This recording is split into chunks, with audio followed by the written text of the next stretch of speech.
हटाओ, इसको हटाओ, किताब की वीडियो बनाओ, मैं दिख ही नहीं रही।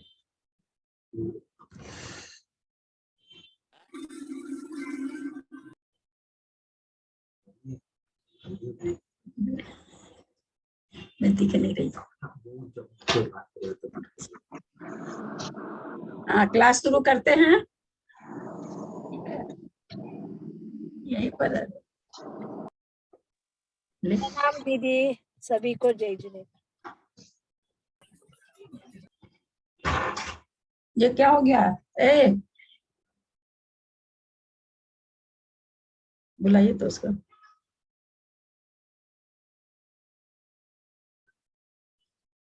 आवाज आ रही है आप? हाँ दीदी आ रही है, सभी कुछ क्लियर है।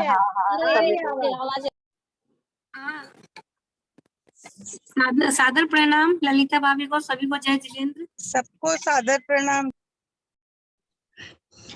सरस्वती नमस्तुभ्यं वरदे कामरूपिणी विद्यारंभं करिष्यामि सिद्धिर्भवतु मे सदा। द्वादशांग जिनवानी माता की जय। सर्वार्थ सिद्धि ग्रंथराज की जय। उमा तत्वार सूत्र ग्रंथराज की जय। उमा स्वामी आचार्य की जय। पूज्यपाद आचार्य की जय। फूलचंद शास्त्री जी की जय। अढ़ाई दीप में विराजमान सभी आचार्य उपाध्याय सर्व साधु के चरणों में नमोस्तु नमोस्तु नमोस्तु। सभी आरिका माता जी के चरणों में बंदामी बंदामी बंदामी। सभी छुल्लक के लब के चरणों में इच्छामी इच्छामी इच्छामी। सभी प्रतिमाधारी के चरणों में वंदना वंदना वंदना। ग्रुप में विराजमान अंजना जी के वंदना। और जो भी ग्रुप में बड़े लोग विराजमान है, पूज्य जन, सबको सादर चरण स्पर्श, सभी से सादर जय जिनेंद्र। एक अगर सबको म्यूट करना हो तो क्या करेंगे?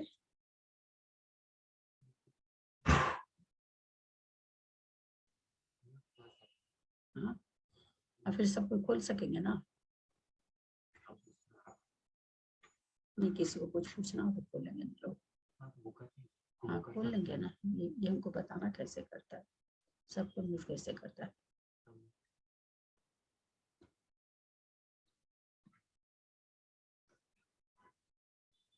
मैं आ नहीं रही इसमें।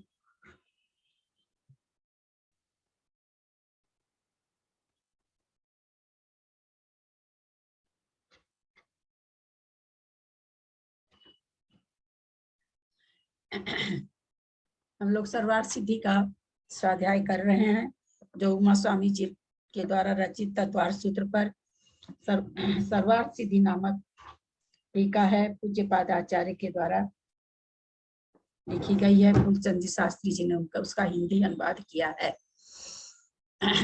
उसका स्वाध्याय करते हुए हम लोग पांचवा, पहला, दूसरा, तीसरा, चौथा अध्याय हो गया है। पांचवें अध्याय के 23वें सूत्र को आज हम लोग करेंगे। मोक्ष मार्ग से नेतारम वेतारम कर्म भूभृताम ज्ञातारम विश्व तत्वानां वंदे तद्गुण लब्धये। अजीव काया धर्मा धर्माकाश पुद्गलः द्रव्याणि जीवाश्च नित्यवस्थितान्य रूपाणि रूपिणः पुद्गलः आकाशादेक द्रव्याणि निष्क्रियाणि च असंख्य अपरदेशा धर्मा धर्मैक जीवानाम् आकाशस्यानन्तः संख्या संख्याश्च पुद्गलानां नानो लोकाकाशे अवगाह धर्मा धर्म्यो कृत्सने एक प्रदेशादिषु भाज्य पुद्गलानां असंख्य भागादिषु जीवानां प्रदेशहार विसर्पाभ्यां प्रदीपवत् गति स्थित्यो ग्रहो धर्मा धर्म्योकारः आकाशस्य अवगाह शरीर वांग मनः प्राणापाना पुद्गलानां सुख दुख जीवित मरणोपग्रहश्च परस्परो ग्रहो जीवानां वर्तना परिणाम क्रिया परत्व परत्वे च कालस्य स्पर्श रस गंध वर्णवन्तः पुद्गलः स्पर्श रस गंध वर्णवन्तः पुद्गलः। भी नहीं हुआ था ना वर्तना परिणाम क्रिया? हाँ, ये भी नहीं हुआ था वर्तना परिणाम क्रिया परत्व, ये भी रह गया था। ना नाम हो गया था। बढ़िया से हुआ है। आप नहीं आए थे क्या? हो गया। वो भी पर अच्छा हाँ, अच्छा बहुत है। बहुत बढ़िया लगा है। चलिए इसका संस्कृत पढ़ें।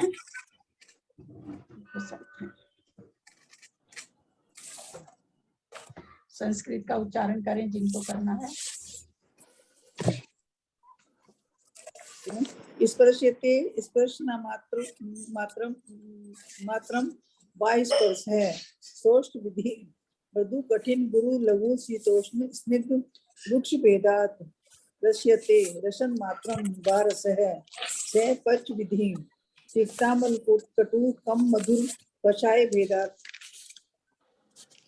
गंध्यते गंधन मात्रम व गंध है। से द्वेग सुरभिर सुरभिरिति वर्ण्यते वर्णन मात्रम वा वर्णः। ते पंचविधि कृष्ण नील पीत शुक्ल लोहित भेदात ते एते मूल भेदः प्रत्येकम संख्या संख्यानंत भेदाश भवन्ति। स्पर्श्च रसश्च गंधश्च वर्णश्च स्पर्श रस गंध वर्णास् एतेषां संतिति स्पर्श रस गंध वर्ण इति योगो मतु निर्देशः। यथा छिन्नो न्यग्रोधा इति ननु न रूपिणः उद्गला इत्यत्र उद्गलानां रूपवत् मुक्तं तत् विनाभा विनश्च प्रसादेस्तत्रे परिग्रहिता इति व्याख्यातं। तस्मात् उद्गलानां दो लोग नहीं पढ़े हैं, दो लोग नहीं पढ़े हैं। पुत्र मृत्यु मनरेकमिति भैया नैष्य दोषः नित्य स्थितानि रूपाणि इत्यत्र धर्मादीनां नित्यत्वादीनि निरूपणेन उद्गलानां रूपित प्रसंगे तत्कारणार्थ तदुक्तम् इदं तु तेयं स्वर परिवेशेष प्रतिपत्त्यर्थ मुच्यते। अवशिष्ट पुद्गल विकार प्रतिपत्त्यर्थ विद मुच्यते। तो क्या यहाँ पर कह रहे हैं स्पर्श रस गंध वर्णवंतः पुद्गला पुद्गलः पुद्गलः कौन सा लिंग वचन कारक है, क्या शब्द है? प्रथमा का बहुवचन शब्द है पुद्गल, पुल्लिंग एक अकारांत। बहुत सुंदर। तो कह रहे हैं पुद्गला, बोला पुद्गल क्या होते हैं? बोला स्पर्श रस गंध वर्ण वंतः लिखा, वंतः माने वाले। पुद्गल कैसे होते हैं? बोला स्पर्श रस गंध और वर्ण वाले होते हैं।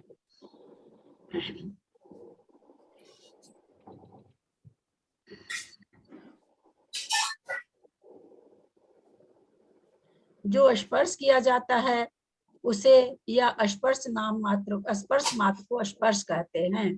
थोड़ा म्यूट कर लें जिनका है। मैं असल में थोड़ा नहीं कर पाऊंगी, मैं अभी सीखी नहीं उतना, मैं आज लैपटॉप से पढ़ा रही हूँ तो मैं बार बार आप लोग को नहीं कर पाऊंगी, अभी मैं उतना सीख नहीं पाई हूँ। कोमल कठोर भारी हल्का ठंडा गर्म स्निग्ध और रुक्ष के भेद से वह 8 प्रकार का है। जो स्वाद रूप होता है वह स्वाद मात्र रस कहते या स्वाद मात्र को रस कहते हैं। तीता खट्टा कड़वा मीठा कशैला के भेद से वह 5 प्रकार का होता है, 5 प्रकार का होता है। जो सूंघा जाता है या सूंघने मात्र को गंध कहते हैं। सुगंध और दुर्गंध के भेद से वह 2 प्रकार का है। जिसका कोई वर्ण है या वर्ण मात्र को वर्ण कहते हैं। काला नीला पीला सफेद और लाल के भेद से वह 5 प्रकार का है। यह स्पर्श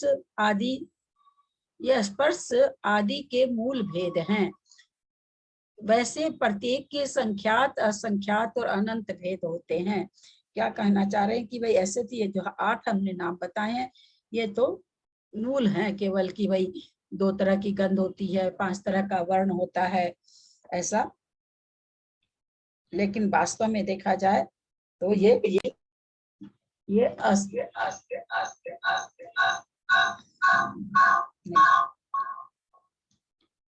असंख्यात प्रकार के स्पर्श आदि के मूल भेद हैं। वैसे प्रत्येक के संख्यात असंख्यात और अनंत भेद होते हैं। इस प्रकार यह स्पर्श रस गंध और वर्ण जिनमें पाए जाते हैं वे स्पर्श रस गंध वाले कहे जाते हैं। इनका पुद्गल द्रव्य से सदा संबंध है, यह बतलाने के लिए मतु प्रत्यय किया है। जैसे छिरिनो ने गुरोधा, यहाँ इसमें ना आवाज आ रही है मेरी।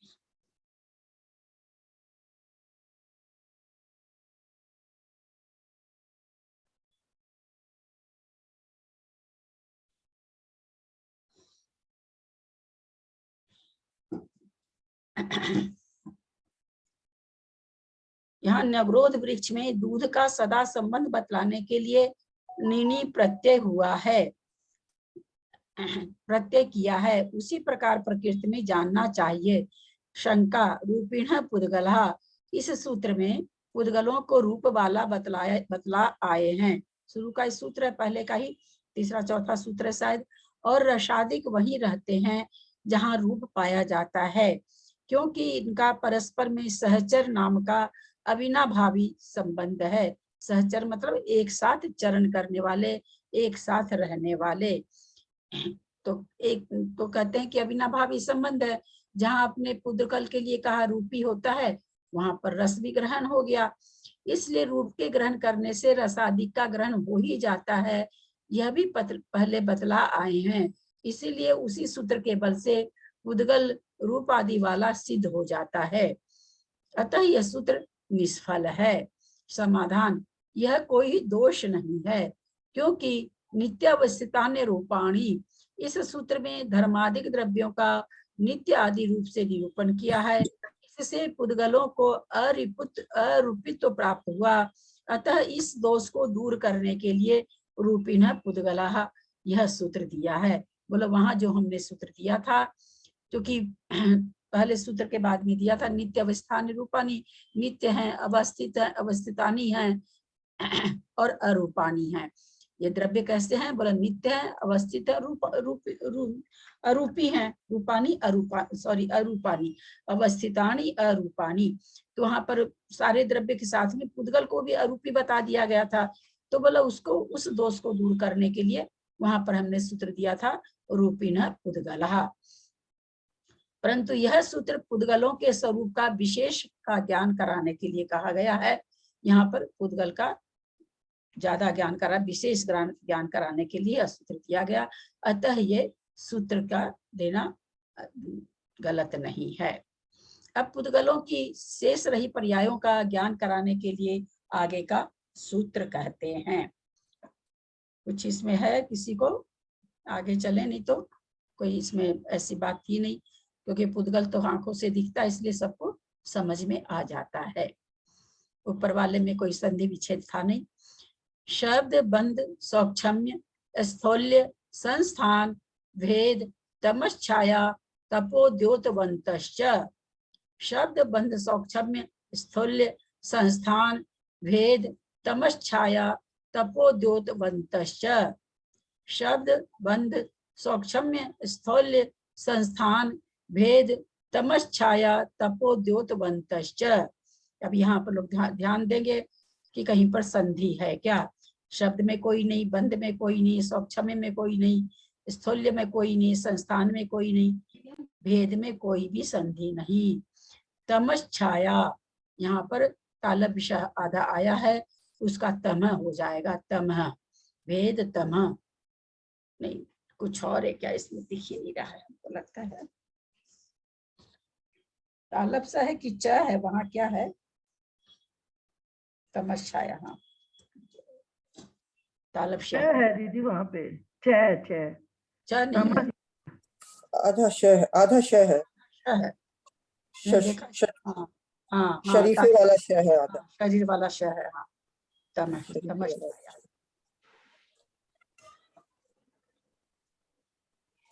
प्रिंट खराब हो रहा है, आधा श छाया। तमश्छाया तपोद्योतवन्तश्च, यहाँ पर शब्द बंध स्थल संस्थान भेद, फिर तमह, फिर छाया, फिर तप, फिर उद्योतवन्तः।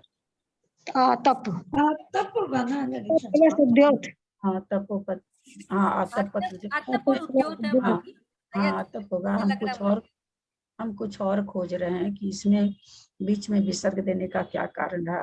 शब्द बंद स्थूल सूक्ष्म संस्थान भेद तमः। यहाँ पर यहाँ विसर्ग आने का क्या कारण है?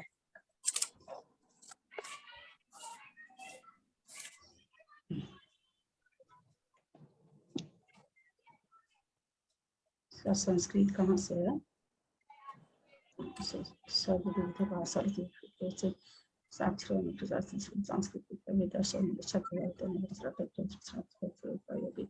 भाषात्मक विविध पहलू जैसे विशेष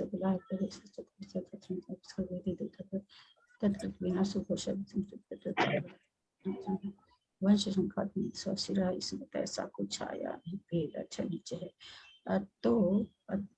अतः अन्यत मेघादीनां संस्थानम अनेक भेदमिदं इति निरूपणा भावात् लक्षणं भेदा षोढ़ उपचूर्णा।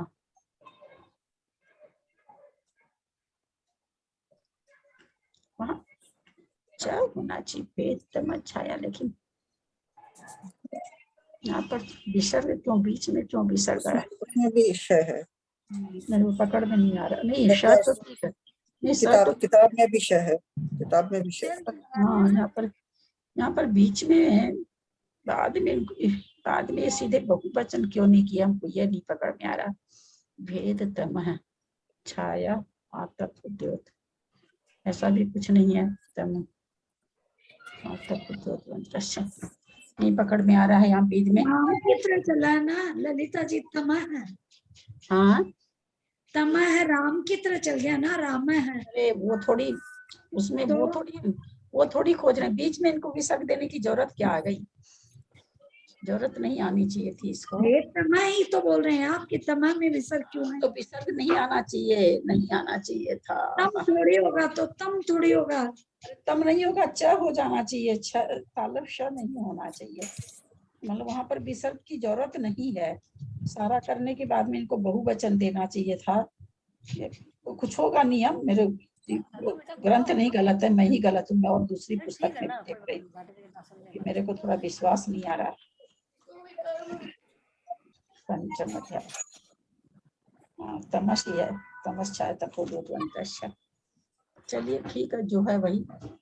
तो तमह का तमश का तमह हो जाएगा, और आगे छाया है, छाया में से आर निकल जाएगा। छाया प्लस तप प्लस उद्योत बंध।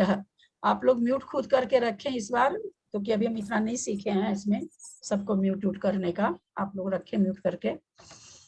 तो सूत्र यहाँ क्या कह रहा है कि भाई वो क्या पूछना चाह रहे थे कि भाई कि जो पुद्गल है उनका विशेष और क्या, उसका विशेष उसकी और क्या क्या विशेषता है। तो उन्होंने कहा सूत्र दे करके कि शब्द बंध स्थूलता सूक्ष्मता स्थूलता संस्थान जिसको आकार कहते, भेद तमः माने तम अंधकार, छाया आतप और उद्योत वंतश्च, उद्योत और आतप और उद्योत वाले होते हैं। बोले और कैसे कैसे होते हैं पुद्गल? तो बोले शब्द बंद सूक्ष्मत्व स्थूलत्व संस्थान भेद तम छाया आतप उद्योत।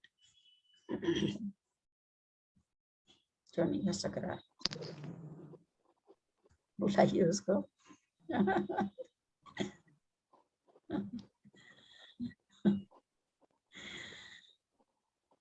हाँ इसका संस्कृत पढ़े कहाँ से?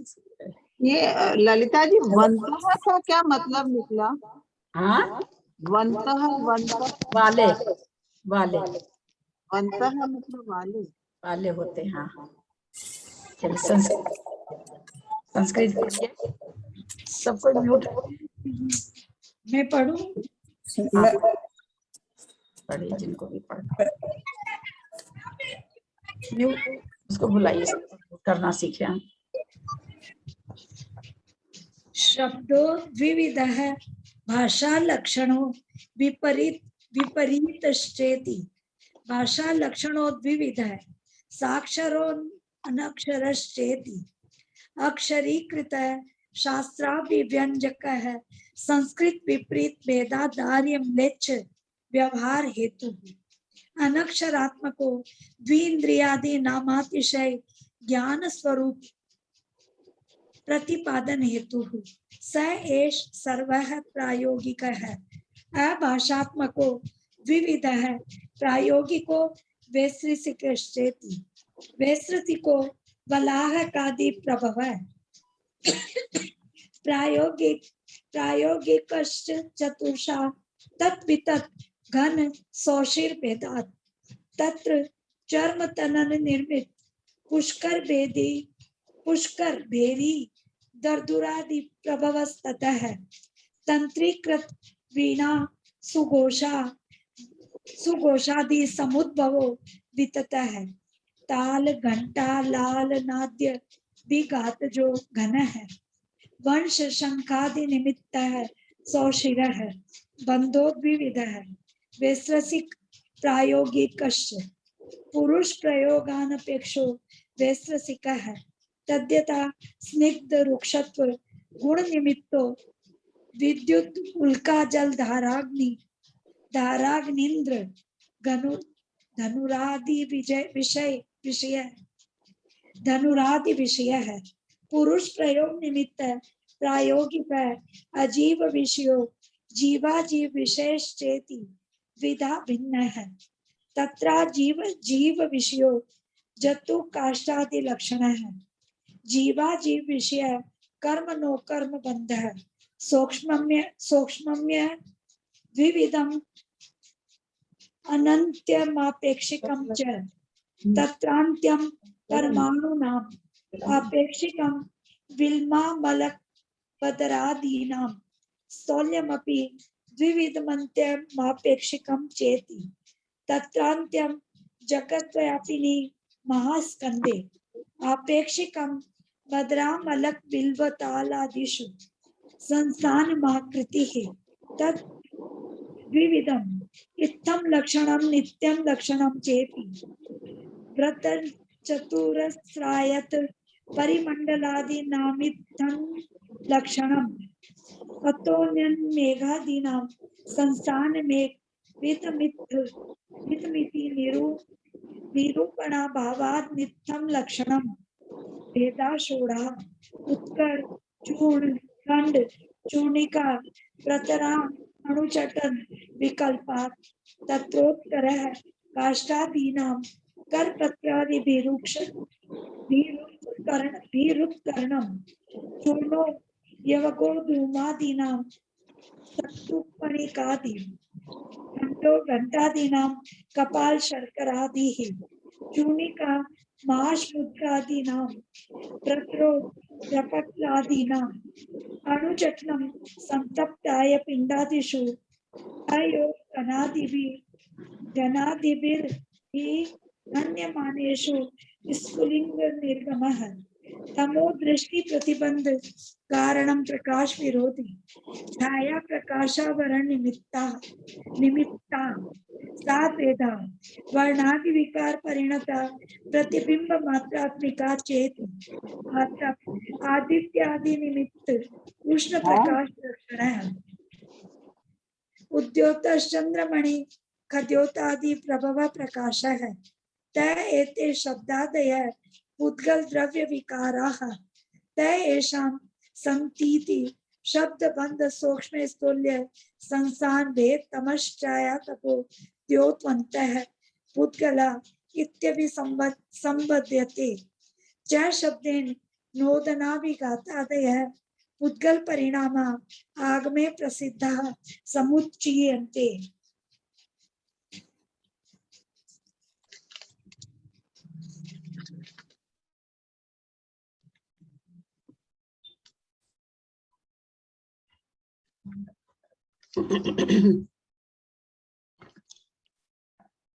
तथा वे शब्द बंध सूक्ष्मत्व स्थूलत्व संस्थान अंधकार छाया आतप और उद्योत वाले होते हैं। भाषा रूप शब्द और अभाषा रूप शब्द इस प्रकार शब्दों के दो भेद हैं। भाषात्मक शब्द दो प्रकार के हैं, साक्षर और अनक्षर। जिसमें शास्त्र रचे जाते हैं और जिसमें आर्य तथा मलेच्छों का व्यवहार चलता है, ऐसे संस्कृत शब्द और इसके विपरीत शब्द ये सब साक्षर शब्द हैं। अनक्षर भाषा किन किन जीवों की होती है? 2 इंद्रिय, 3 इंद्रिय, 4 इंद्रिय, पंचेंद्रिय संज्ञा की भी होती है क्या नक्षरात्मक की? विकलेंद्रियों की होती है। विकलेंद्रियों की हुई होती है, विकलेंद्रियों की। हाँ। और असंख्य पंचेंद्रिय की भाषात्मक है। नहीं वही मैं बोल रही नहीं, हूँ। भाषा अनक्षर नहीं, उसकी भी अनक्षर है। तो दो विकल्प त्रय से लेकर, या ये कहिए असंगी चतुष्क की अनक्षरात्मक भाषा होती है ना? असंगी चतुष्क की अनक्षरात्मक भाषा होती है। अच्छा, एक इंद्रिय की भाषा, एक इंद्रिय के इंद्रिय नहीं है ना? स्पर्शन इंद्रिय की भाषा उसको नहीं है, एक इंद्रिय के नहीं है वो। स्थावर जीवों में आ गया ना, स्थावर जीवों की भाषा में। वचन वर्गना नहीं है वहां पर, वचन बल नहीं है, इसलिए एक इंद्रिय में नहीं कटेगा। जिससे उनके अतिशय ज्ञान के स्वरूप का पता लगता है। ऐसे 2 इंद्रिय आदि जीवों के शब्द अनक्षरात्मक शब्द हैं। ये दोनों प्रकार के शब्द प्रायोगिक हैं। अभाषात्मक शब्द 2 प्रकार के हैं, प्रायोगिक और वैश्रसिक। मेघ आदि के निमित्त से जो शब्द उत्पन्न होते हैं वे वैश्रसिक शब्द हैं, तथा तत्, वितत, घन और शौशिर आदि के भेद से प्रायोगिक शब्द 4 प्रकार के हैं। चमड़े से मढ़े हुए पुष्कर, भेरी और दरदुर से जो शब्द उत्पन्न होता है वह तत् शब्द है। तात वाले वीणा और सुघोष आदि से जो शब्द उत्पन्न होता है वह वितत शब्द है। सुघोष मतलब बांसुरी। ताल, घंटा और लालन आदि के ताड़न से जो शब्द उत्पन्न होता है वह घन शब्द है। बांसुरी, यहाँ बांसुरी अलग से भी दे रखा है, इसका मतलब सुघोष मतलब कुछ और होता है। वो एक होता है ना, वो जैसे एक तो ऐसे पिक्चर सब में देखते हैं ना, वो खूब ऐसे तिरछा जैसे खूब लंबा ऐसे रहता है, हमको लगता है सुघोष। राजा लोग आते हैं तब, महाराजा आते हैं तब लंबा सा रहता है, एक तिरछा जा करके बांसुरी जैसे मोटा जा करके जाता है, सुघोष उसको कहते हैं शायद। बांसुरी और शंख आदि के फूकने से जो शब्द उत्पन्न होता है, देखिए वह शौशिर शब्द है। हाँ, सुघोष माने, सॉरी, शौशिर माने बांसुरी होता है, गलती बोल गए थे। बंध के भेद से वैश्रसिक और प्रायोगिक 2 तरह का बंध है। जिसमें पुरुष का प्रयोग अपेक्षित नहीं है वह वैश्रसिक बंध है। जैसे स्निग्ध और रुक्ष गुण के निमित्त से होने वाला बिजली, उल्का, मेघ, अग्नि और इंद्रधनुष आदि का विषय बुद्ध बंध वैश्रसिक बंध है, क्योंकि कोई पुरुष उसको नहीं करता है। और जो बंध पुरुष के प्रयोग के निमित्त से होता है वह प्रायोगिक बंध है। इसके 2 भेद हैं, अजीव संबंधी और जीवाजीव संबंधी। सब आप लोग को पहले से याद होगा, बहुत हल्का सब्जेक्ट चल रहा अभी तो। लाख और लकड़ी आदि का अजीव संबंध है। सोने की चूड़ी में भी अपने लोग लाख भराते हैं, वो भी अजीव संबंध हो गया। वो लकड़ी पर लाख लपेटे रहता है, लाख जो भरता है लकड़ी पर लपेटे रहता है लाख, तो वो भी अजीव का अजीव से संबंध हुआ। अब वो प्रायोगिक हुआ, किसी के द्वारा किया गया है, अपने आप प्रकृति प्रदत्त नहीं है। तथा नो कर्म तथा कर्म और नो कर्म का जो जीव से बंध होता है वह जीव अजीव संबंधी प्रायोगिक बंध है। तो ये भी प्रायोगिक, पर कर्म क्या है? अजीव, जीव क्या है? जीव। तो जीव और अजीव का प्रायोगिक बंध हुआ ये। सूक्ष्मता के भी 2 भेद हैं, अंत्य और आपेक्षिक। परमाणुओं में अत्यंत सूक्ष्मत्व है, यानी परमाणु से कोई भी और सूक्ष्म नहीं होता। तथा बेल, आंवला, बेर आदि में आपेक्षिक सूक्ष्मत्व है। बेल से आंवला छोटा सूक्ष्म है और आंवला से बेर छोटा है, तो कहते हैं अपेक्षाकृत, उससे वह छोटा, उससे वह छोटा, इसको कहते हैं अपेक्षिक सूक्ष्मत्व। अपेक्षा के द्वारा बेल की अपेक्षा आंवला सूक्ष्म है, आंवला की अपेक्षा बेर सूक्ष्म है। स्थूल्य भी 2 प्रकार का है, अंत्य और आपेक्षिक। जगत व्यापी महास्कंद अत्यंत स्थूल्य है। हम लोग इसके बारे में पहले पढ़ चुके हैं, कई बार बात आ चुकी है कि महास्कंद कौन है। तो 3 लोक जो ये है, कमर पर हाथ रखे हुए, पैर फैलाए हुए, पुरुष के समान की आकृति वाला जो 3 लोक है, वह महास्कंद है। इसके लिए एक बार बात भी हुई थी कि इतना बड़ा स्कंद हमें क्यों नहीं दिखाई देता है। इसका क्या उत्तर दिया गया था?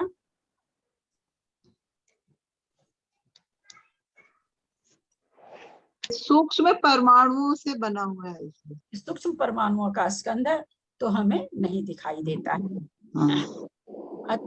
महास्कंद में अत्यंत स्थूल्य है, मतलब सबसे बड़ा महास्कंद कौन है? तो महास्कंद जगत व्यापी जो महास्कंद है वही है।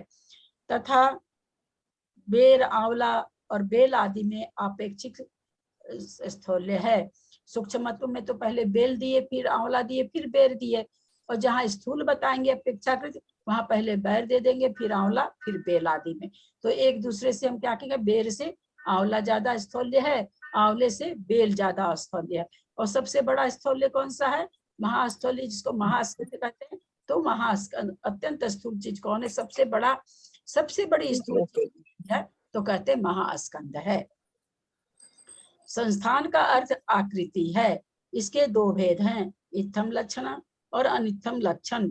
जिसके विषय में यह स्थान इस प्रकार का है, यह निर्देश किया जा सके, वह इत्थम लक्षण संस्थान है।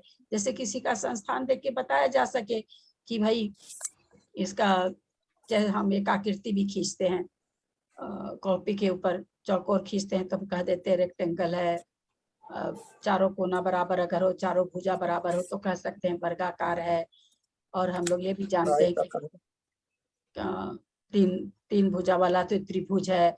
इस तरह से जिसका आकार इस प्रकार का है, ऐसा बताया जा सके, उसको कहते हैं इत्थम लक्षणम, ऐसा लक्षण है। लेकिन जिसका निर्देश नहीं किया जा सके अच्छा, हाँ लाइन छूट गई। यह संस्थान इस प्रकार का है, यह निर्देश किया जा सके, वह इत्थम लक्षण संस्थान है। जैसे वृत्त, त्रिकोण, चतुष्कोण, आयत, परिमंडल आदि, ये सब इत्थम लक्षण के संस्थान हैं, क्योंकि सब में हम एक बता रहे हैं कि उसका आकार कैसा है। तथा इससे अतिरिक्त मेघ आदि के जो आकार, जो कि अनेक प्रकार के हैं और जिनके विषय में यह इस प्रकार का है, यह नहीं कहा जा सकता। यह अनित्यम लक्षण संस्थान है, अनित्यम लक्षण संस्थान है। आकाश में मेघ रहते हैं, कभी कैसा हो जाता है, कभी कैसा हो जाता है, हमेशा आकार बदलता रहता है। तो कहते हैं इसका हम नहीं कह सकते कि कैसा लक्षण है, कैसा इसका संस्थान है, किस लक्षण का संस्थान है। भेद के 6 भेद हैं। उत्कर, चूर्ण, खंड, चूर्णिका, प्रतर, अरुचटन। करौंत आदि से जो लकड़ी आदि को चीरा जाता है वह है उत्कर नाम का भेद है। जौ और गेहूं आदि का जो सत्तू और कणक आदि बनता है वह नाम का भेद है। घट आदि के जो कपाल और शर्करा आदि टुकड़े होते हैं वह खंड नाम का भेद है। उड़द और मूंग आदि का जो खंड किया जाता है वह चूर्णिका नाम का भेद है। मेघ के जो अलग अलग पटल आदि होते हैं वह प्रतर नाम का भेद है। तपाए हुए लोहे के गोले आदि को घन आदि से पीटने पर जो फुलुंगे निकलते हैं वह अनुचटन नाम का भेद है। जिससे दृष्टि में प्रतिबंध होता है और जो प्रकाश का विरोधी है वह दम कहलाता है। प्रकाश को रोकने वाले पदार्थों के निमित्त से जो पैदा होती है वह छाया कहलाती है। उसके 2 भेद हैं, एक तो वर्णादि के विकार रूप से परिणत हुई और दूसरी प्रतिबिंब रूप से। जो सूर्य के निमित्त से उष्ण प्रकाश होता है उसे आतप कहते हैं। आतप नाम कर्म का उदय किसमें होता है?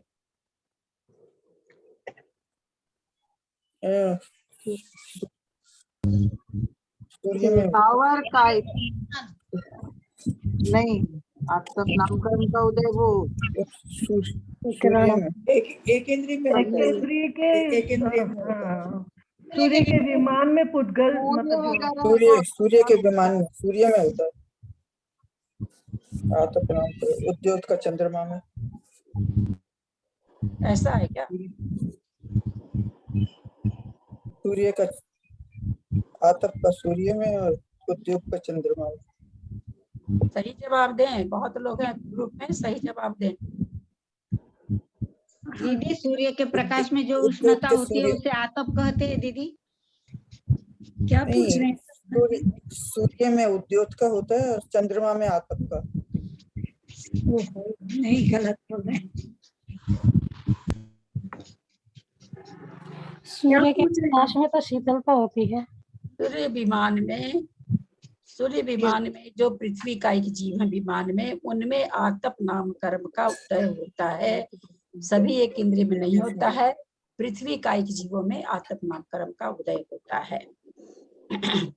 तथा चंद्रमणि और जुगनू आदि के निमित्त से जो प्रकाश होता है उसे उद्योत कहते हैं। आतप एक इंद्रिय में होता है, उद्योत दृश्य जीव में होता है।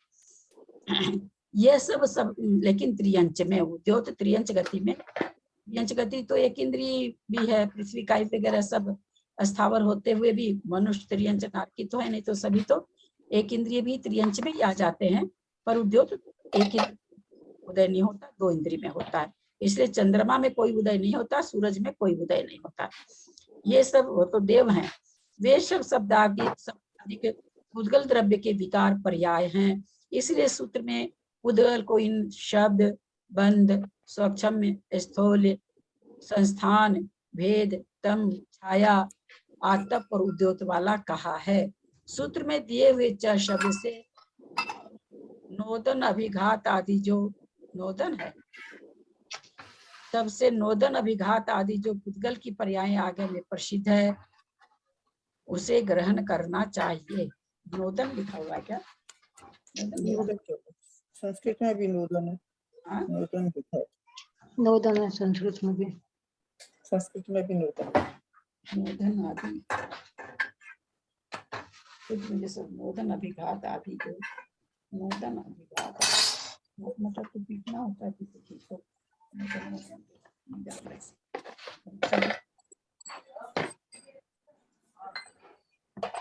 अब पूर्वोक्त उद्गलों का कथन करने के लिए आगे का सूत्र कहते हैं।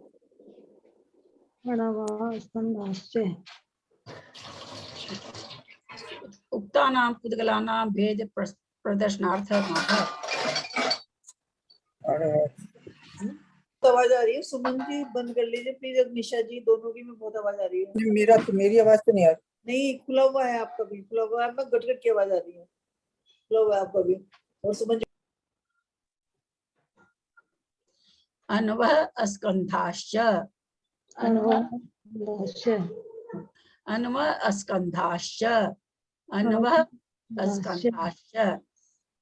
तो यहाँ पर क्या कह रहे हैं कि पुद्गल का कौन कौन से भेद होते हैं? तो अणु और स्कंद, ये दो भेद पुद्गल के होते हैं। स्कंधा प्रथमा का बहुवचन हो गया। अनु से अनुभव बना है, ये भी जैसे भानु से भानुआ बनता है वैसे अनुभव। ये अच्छा, हाँ संस्कृत पढ़िए पहले, या रहने दें 15 मिनट उच्चारण करेंगे आप लोग। अभी तो टाइम है। उच्चारण कर लीजिए। ये जो सूक्ष्म के दो भेद है उसमें अंत का क्या मीनिंग होगा? उससे छोटा और कुछ नहीं। अच्छा, उससे छोटा और कुछ और नहीं। बाकी सब अपेक्षित है उससे। हाँ, वो तो अपेक्षित है, वो तो कंपैरिजन है, और ये सबसे छोटा हो जाएगा। सबसे स्थूल बता दिया। 3 लोक का जो लोक है वो हाँ, स्थूलता में, सूक्ष्मता में बता दिया सबसे सूक्ष्म परमाणु। अच्छा। प्रथमा का बहुवचन है ना आंटी? हाँ? प्रथमा का बहुवचन बताया ना आपने? स्कंध। हाँ, स्कंधा। हाँ। आप लोग उच्चारण कर लीजिए, उच्चारण पे हो नहीं पाता है क्योंकि मैं करूं? मैं भी करूं लता भाई, मैं भी करूं। रत्न शर्करा बालुका, रत्न शर्करा बालुका, पंख धूम तमो महातमः, प्रभा भूमयो घनाम्बुवाताकाश प्रतिष्ठा सप्ताधोदः, तासु त्रिंशत् पंचविंशति पंचदश दश त्रि पंचोनेक नरक सत्य शत प्राणी पंच नारका नित्या शूतरलेशा परिणाम देह वेदना विक्रियः परस्परोदिरित दुःखः संक्लिष्टा सुरोदिरित दुःखाश्च प्राक् चतुर्थ्यः तेष विंशति हीरा भाभी आप अपने को म्यूट कर लीजिए प्लीज। परा स्थिति अभी बोल रही है हीरा, हीरा बोल रही है हीरा जैन। जम्बू द्वीप लवणो दादे है शुभ नामानो द्वीप समुद्रः द्विर द्विर विष कंभः पूर्व परिक्षेपिणो वलया कृत्यः तन्मध्ये मेरु नाभिर्व्रतो योजन शत सहस्र विष कंभो जम्बू दीपः भरत हेमवत हरि विदेह रम्यक हिरण्यवतेरावत वर्षः क्षेत्राणि तद विभाजिनः पूर्वा परायता हिमवन महाहिमवन निषद नील रुक्मी शिखरिणो वर्षधर पर्वतः हेमार्जुन तपनीय वेडूर्य रजत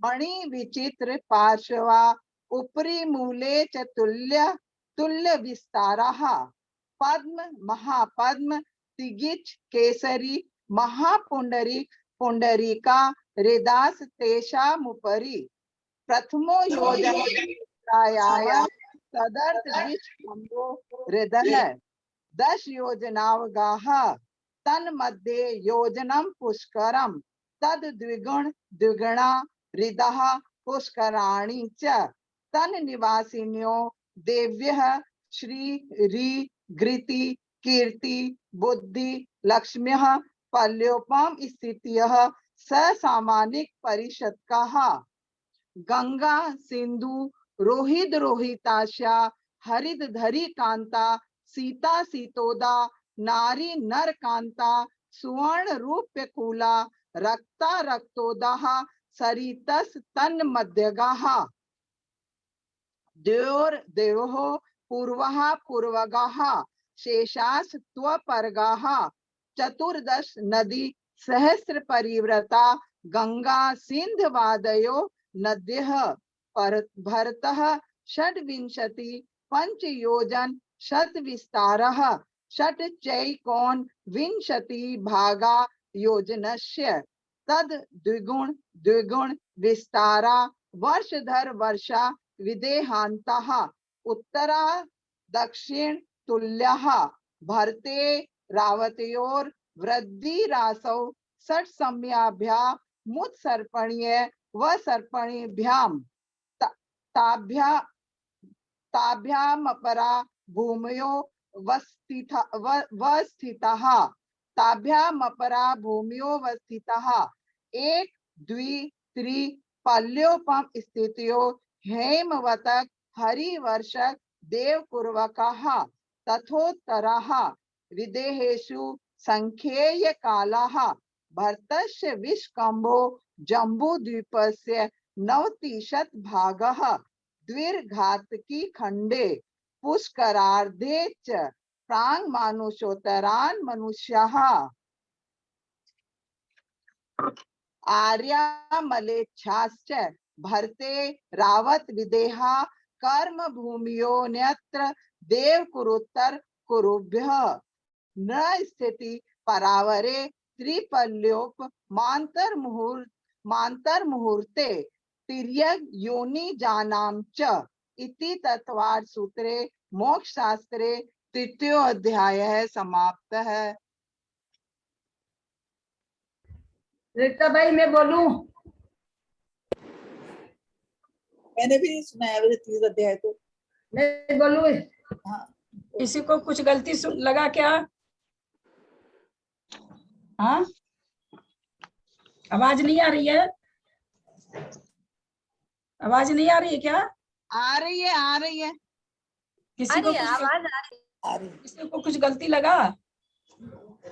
मैं तो नहीं ना, मैं सब कर शायद नहीं। चलिए, जिनको करना आप करिए। मैं करूं? करिए। रीता भाई मैं करूं? ललिता जी ठीक था क्या? मैं थोड़ा सा आज है ना लैपटॉप चालू करी हूँ ना, तो मैं उसी में कुछ कर रही थी, आप कर रहे थे तो इसलिए ईमानदारी तो बात यही है कि मैंने बहुत ध्यान से नहीं सुना। कहीं पर जैसे कान को लगा तो फिर मैंने ध्यान दिया, तो उसके बाद आपका पहले मैं ध्यान नहीं दी हूँ पूरा, इसलिए नहीं कर सकती। नहीं, गलती कही है उससे। आप बताइए।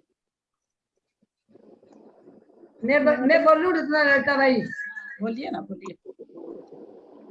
रक्त शर्करा बालुका पंख धूम तमो महातम प्रभा भूमियो गना मुआता का प्रतिष्ठा सप्ताह दोध है सासु तिसंत पंच विसंति पंच दस दस ती पंचोने नरक खत ससानी पंच चेर यथा कर्मम नारका नित्या सुगत लेशा परिणाम दे वेदना विक्रिया पस्रोदरी दुखा संक्लिष्टा सुरोदरी दुखा प्राग चतुर्था तेस्वे त्रिसप्त दस द्वाविंशति त्रिसप्त सागोपमा सत्वाना परा स्थिति जम्बू दीपल लोनो दादे सुगना मानो दीप समुद्रा दीर्घ विस्कंभा पूरे पैर छेपिनो वलिया कृत्य तन मध्य लेवना ही वर्तो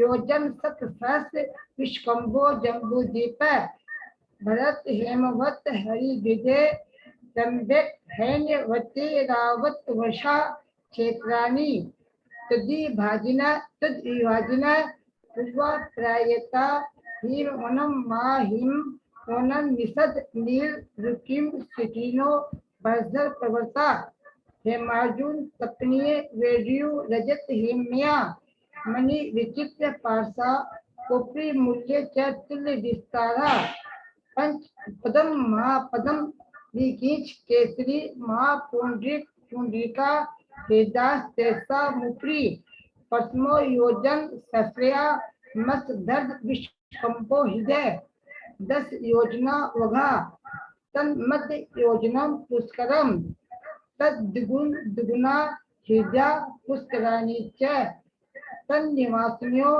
देव श्री री रीति कीर्ति बुद्धि लक्ष्म्य लोकमा स्थित संसा मानिक त्रिशतका गंगा सिंधु रोहिद्रो हितास हर जल कांता सीता शितोदा नारी नर कांता सुवर्ण विप्र कुला रक्ता रक्तोदा शरीर तन मदिगा दुर्यो दियो पूर्वा पूर्वा शास्त्र प्रगा चतुर्दर्शन नदी सहस्त्र चतुर्दश नदी सहस्त्र परिवर्ता गंगा सिंधु दियो नद भरता सद विसंति पंच योजन सत विस्तार सर चेकोण विसंति भागा योजन से तद्गुण विस्तारा वर्षा विदेहांता उत्तरा दक्षिण तुल्या भक्ते रावत योर विधि हासो सरसम्या मुत्तर सपिनी पुरा सपिनी जाम तांब्या मपरा भूमियो वसुता एक द्वितीयकम स्थितियो हेमवतक हारिक वर्षक देव पूर्वका तथोत्तरा विदेहेषु संख्य काला भरत से विष्कंभो जम्बू दीप से 97 भाग है धात की खंडे उसके गाते के प्राण मानुषो प्राण मनुष्य आर्या मेषाक्ष भक्ति रावत विद्या कम भूमयंतर देव कुरुतर कुरुभ्य त्रिस्ति प्रावरे त्रिप्रयोग मांतर मुहूर्ते तेजो निजानाम च एक तत्व किसी अध्याय 9 शास्त्रे।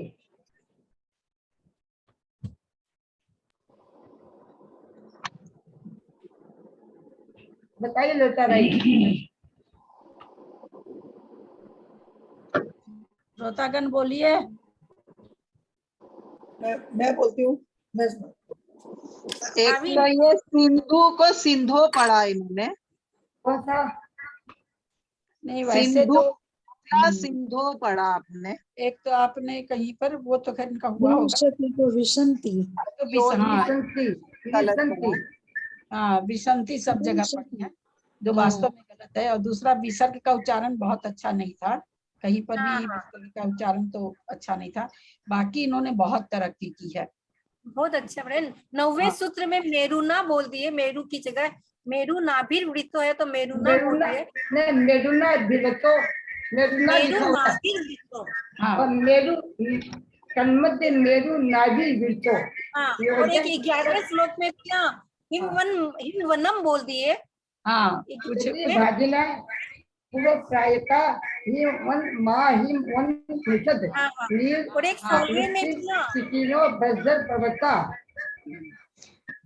16वें में भी थोड़ा सा ना वो बाजी 16वें में भी गलत लिखा। 10 योजना वगहा। चलो अभी ठीक है। हाँ, और एक ठीक ये एक 29 में हेम 29 बोलो बाजी वापस। उत्तरा दक्षिण तुल्या 29 क्या? हाँ हाँ बाजी। एक द्वित्रिपम स्त्रियो हेमवतक हारी वर्षक देव कुलका। ठीक है कहीं भी विसर्ग नहीं बोल रहे हैं थोड़ा सा, है ना। बाकी तो ऐसे एक विंसंती जो कान में सबसे ज्यादा चुभा है, दोनों जगह विंसंती बोली है, विंसती की जगह विंसंती बोली है ये। और तो बहुत अच्छा, पहले से तो बहुत अच्छा है, बहुत तरक्की किया इन्होंने, बहुत अच्छा बोले हैं, बहुत ही अच्छा बोले हैं। जिस हिसाब से आपका पिक्चर नहीं आ रहा है, बहुत फोटो अच्छा नहीं आ रही है आपकी। मेरी फोटो क्या मैंने ठीक है, मैं पढ़ना शुरू कर रही हूँ, पढ़ रही हूँ। हाँ? रतन सर, हाँ, रतन सर्प्या बालुका पंख धूम तमो महातम है प्रभा भूम्यो घनाम्बु वाता वाताकाश प्रतिष्ठा सप्ता धोध है ताशु त्रिंशत पंच विंसंति पंच दस दस त्रिपंचोनय नरक सत सहस्त्राणी पंचैव यथा कर्म नारका नित्या सूत्र लेशा परिणाम देह वेदना विक्रिया परस्परो द्वित दुःखः संक्लिष्टासुरो द्वित दुःखाश्च प्राक् चतुर्थ्यां देशवे त्रिशब्द दस सप्तदश द्वाविंशति त्रिशत सागरोपमा सत्वानां परस्थिति जम्बूद्वीप लग्नोदाद्यः सुभय नामनो द्वीप समुद्रः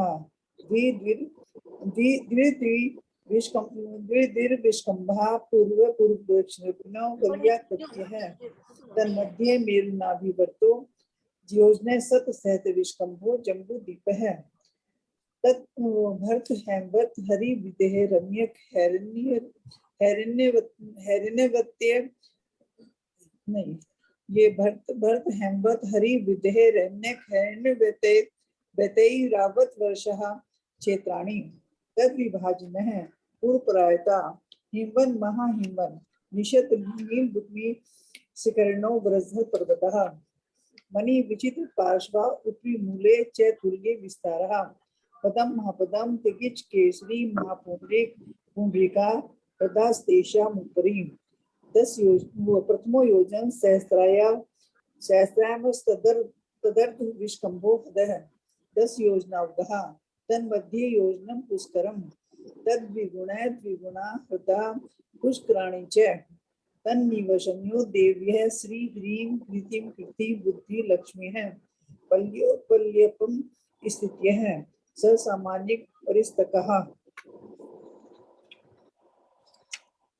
गंगा सिंधु रोहित द्रोहितास्या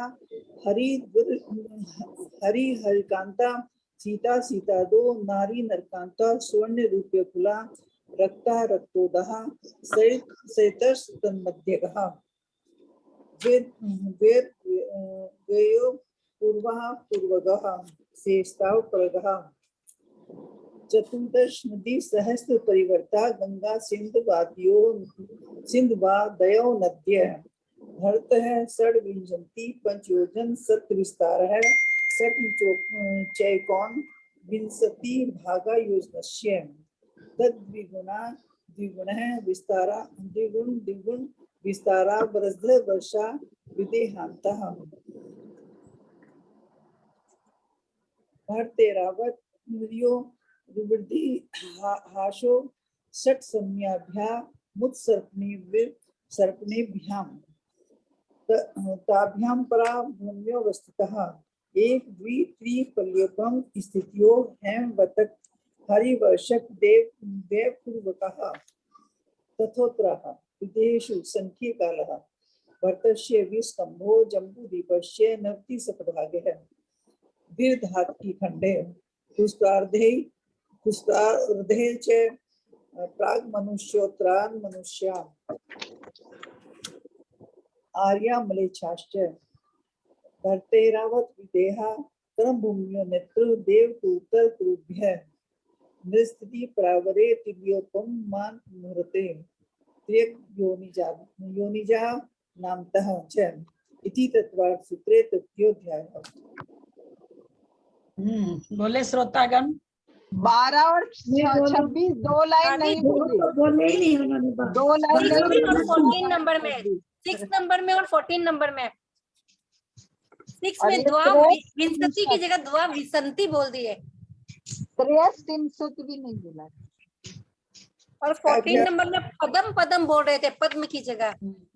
गलती रत्न को भी रतन बोले, रतन दीदी नामानों में भी ललिता दीदी प्रणाम। पहला ही शब्द उन्होंने रतन बोल दिया, रतन स्वर करा। कौन से बोल रहे हैं? कृष्णा जी पहले ही शब्द पहला हुई है कृष्णा जी, है ना?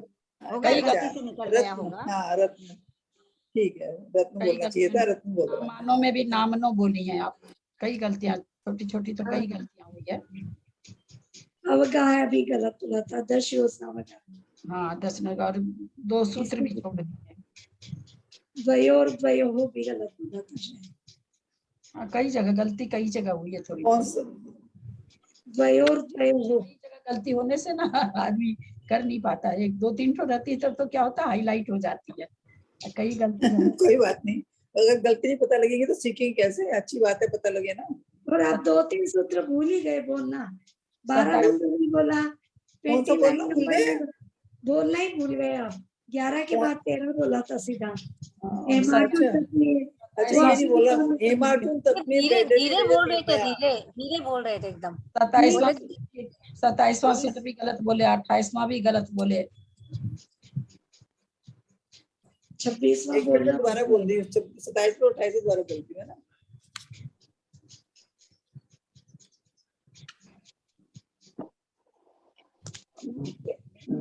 अच्छा भर्तैरावत्यो वृद्धि हार्षो षट सम्याभ्याम उत्सर्पणीय सर्पणीभ्याम ताभ्याम परा भूम्यो वस्थितः। 27 नंबर का सूत्र आप बोल के दिखाइए तो, कोई दूसरा बोल के दिखाइए तो आप बोलिए तो। विजया जी आप हैं तो बोलिए तो 27 नंबर सूत्र। जी जी दीदी मैं हूँ, बोलिए जी बोल रही।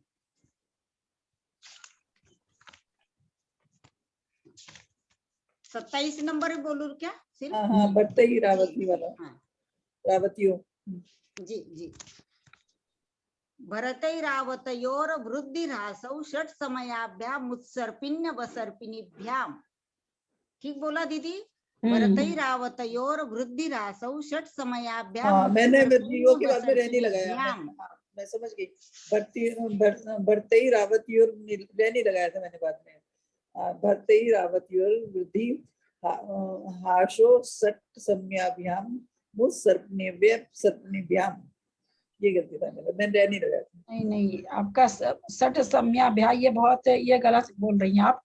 षट सम्याभ्या है ना, षट सम्याभ्या मुक्त सर्पिण्य। हाँ ये बोलना है। आप ऊ बोल रहे हो त्रिशला दीदी, आप ऊ बोल रहे हो। मुंह बोलना जैसा है वैसा ही पढ़ना ना ललिता दीदी, ठीक है ना?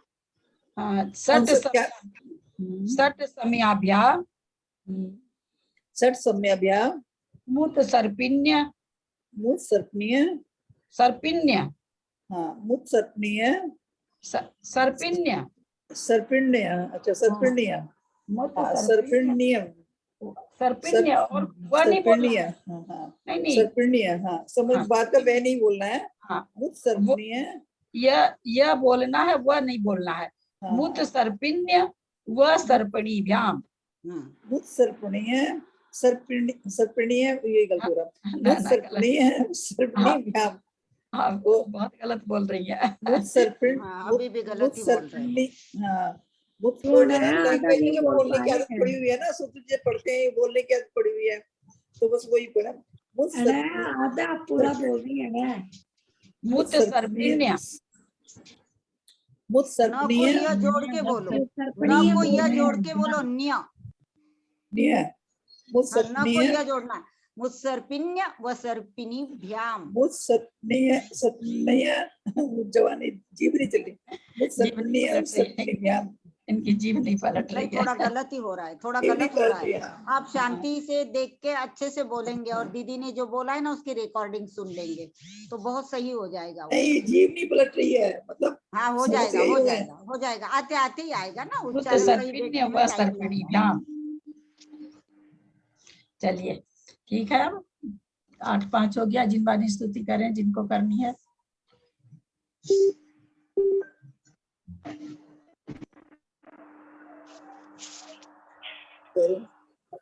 मिथ्या कर्म मैं नाश बोलूं वे, छोटी सी? अच्छा हाँ बोलो। बोलो आप बोलो, मैं बोलो तो बोलो दो तुम, लाइन दी। हाँ मंजरी बोलो आप बोलो। शास्त्र पठन में मेरे द्वारा यदि जो कहीं कहीं प्रमाद से कुछ अर्थ वाक्य पद मात्रा चूक गई, सरस्वती मेरी उस त्रुटि को कृपया क्षमा करें और मुझे केवल्य धाम में माँ अविलंब धरे। बोले द्वारा शांति वाणी माता की जय। जय। 9 बार नमोकार।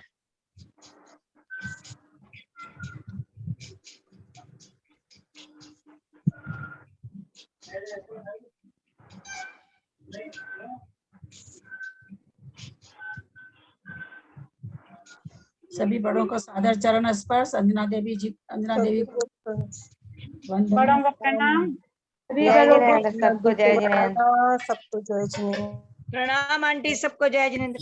सभी बड़ों को सादर चरण सभी को प्रणाम। वंदना।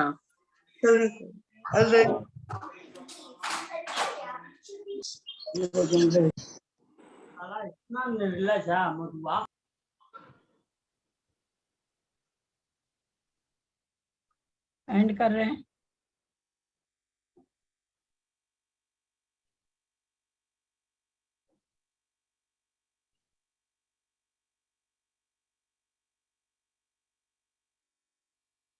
ये कैसे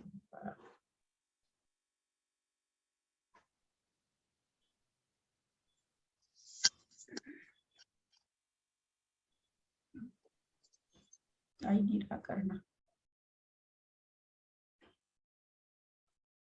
बुलाइए उसको, भूल गए तो।